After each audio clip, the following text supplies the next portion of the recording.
Good evening, ladies and gentlemen. Welcome back to BNN.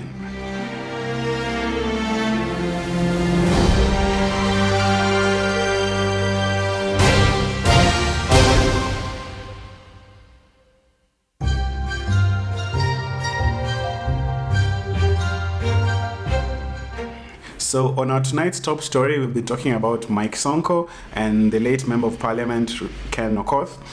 Ken Okoth just died last week after battling a long battle with cancer.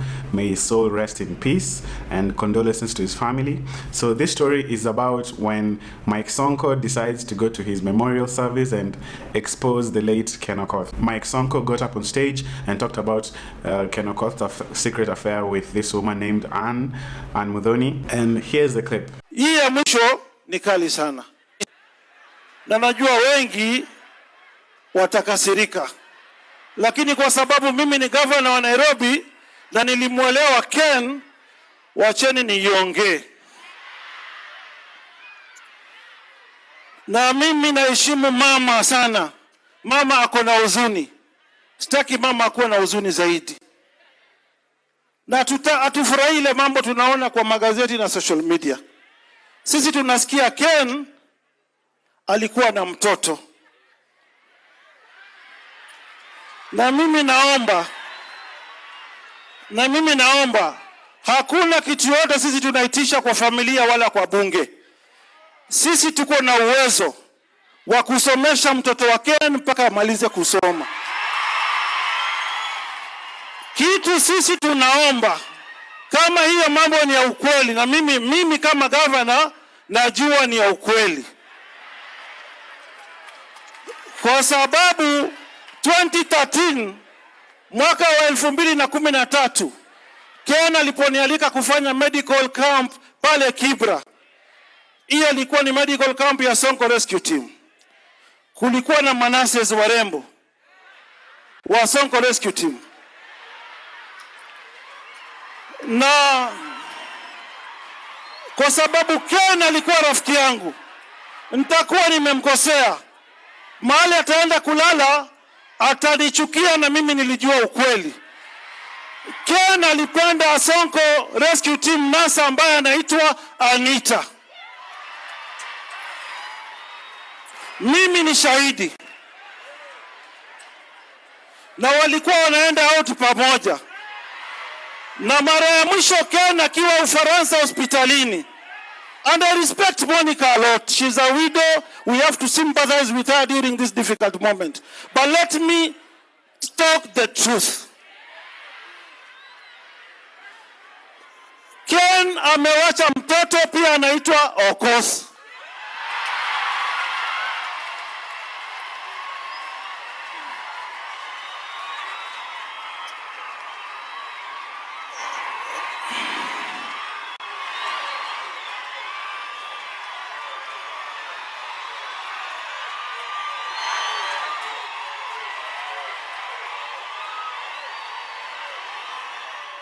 Mike Sonko later posted to Facebook to give out all details about the ordeal, and it seems he's trying to defend the secret girlfriend, Anne Muthoni, and here's the post. I can read it for you.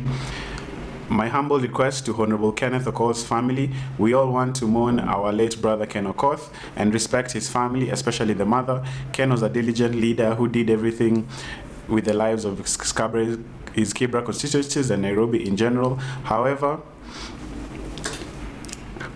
even as we mourn, we are cognizant of the fact that Ken, did he really write cognizant? I don't think that is in Mike Sonko's vocabulary.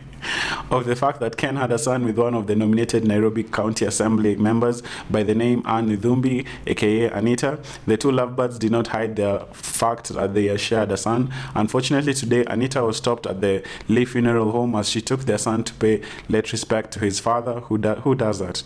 In spite of denials from some members of the family, it's clear that Ken recognized and was there for the son, demonstrated by pictures and various documented correspondences. On July 5th, 2019, As the governor of Nairobi, I received a text from one of Anita's colleagues who said Anita was emotionally down and worried about the health of their son's father, Honorable Ken Okoth. The MP, out of potential love for his son, had reportedly called her to ask to take care of their son. She then appealed to me to help them fly to Paris to visit the ailing Ken after Ambassador Judy Wakungu posted a picture of the late MP in a Paris hospital. On the 6th, I obliged to her appeal and asked them to send copies of their passports. I proceeded to pay 2 tickets for the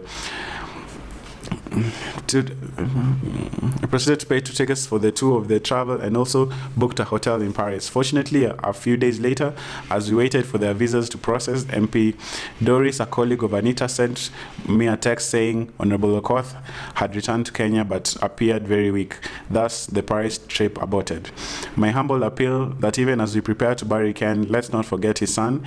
He too has a right to participate in the send-off of his beloved father. As such, it's our duty to protect the right of the child. As a leader, I offer my support to the family of the late Ken as they undergo a difficult moment of mourning a husband, a father, a son, a brother. The family should accept Honorable Okoth's son enjoys legal protections and recognitions. Rest in peace, Ken Okoth. So, what do you guys think of this Facebook post? It's such a long, I can see the intent behind it, but I'm also feel like shooting the messenger. Why did Mike Sonko have to publicly expose this scandalous affair and I think this attention is very hard on the family, on both Anne Muthoni, who's the secret girlfriend, and on the family of Ken Okoth. He has a wife, children, grandmother, extended family, and this must be a very difficult time for them. And for this to come out like this, I'm sure is pretty difficult. Anne Muthoni then proceeded to court to sue the family of the late Okoth based on she was barred from participating in any funeral arrangements and any burial plans.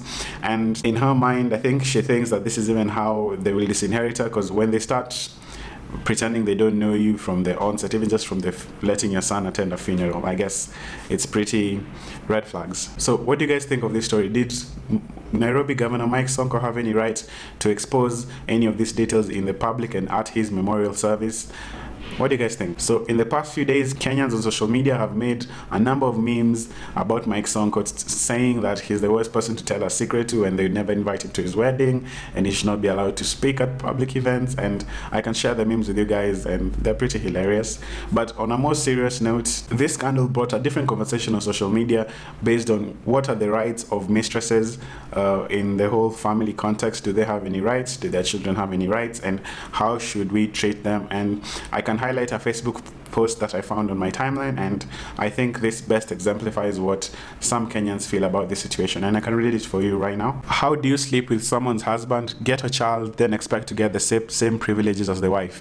If that man really cared for you, then he should have married you too.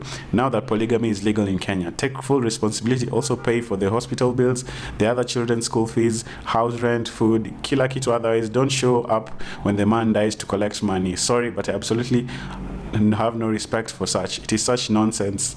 End of rant. So after reading this post, I was also surprised that polygamy is actually legal in Kenya.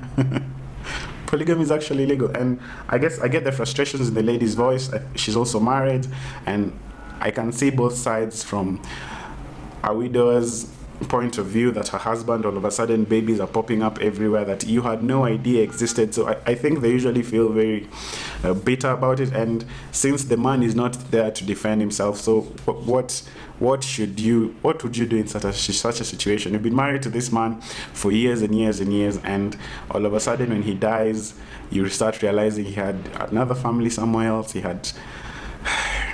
Must be really, really difficult and painful, and there's no, who do you blame in such a situation, honestly? And there's a child involved, so it's very complicated, as you cannot, it's not the child's fault that he was born. He's not responsible for what their mother or their father did. He had nothing to do with it. He did not ask to be brought into this world, but he's here now, and in my opinion, I feel that the child has some rights and should be treated fairly. in this kind of situations. Another Facebook user commented, so if the husband dies, the child they send out there dies with him and no claim to his inheritance, even though he was on record accepting the child and all paternal responsibilities, but the better grieving widow has issue with it. Something very concerning to me that I got from this whole scandal is the issue of how people acquire leadership positions in Kenya. Sonko snitched on himself and said that he's the one who pushed the nomination of Ms. Muthoni to the Nairobi County Assembly at the behest of the late Ken Okoth. And is this how our country is run? Is this how our country is actually run? You can actually just ask your friend, give my girlfriend a job, and it happens. And especially a government position, which is it's not like buying her salon or anything. Is this how corrupt the system actually is? And this is so unfortunate. This is the point where I lost all respect for everyone in this story. This is where I lost all respect for anyone in this story. Ms. Muthoni should lose her seat. One, she should lose her seat, and everyone involved in this complete abuse of power should be held accountable for their actions, because this is how Kenya is just going to the dogs. There is no way that you are giving out government positions to your girlfriend or whoever you feel like giving your position to.